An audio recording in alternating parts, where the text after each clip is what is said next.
I'd like to invite you to the Federal Users Conference this year. It's going to have lots of interesting things to see. Anybody interested in the geospatial field should come. You'll see advanced GIS applications.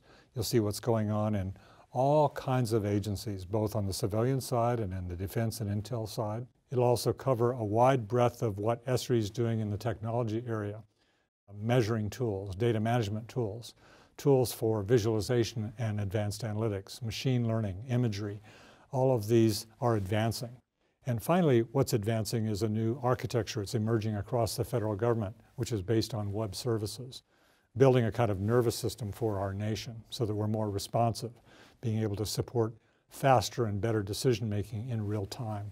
This is an exciting year for GIS, and I want to make sure all of you are there.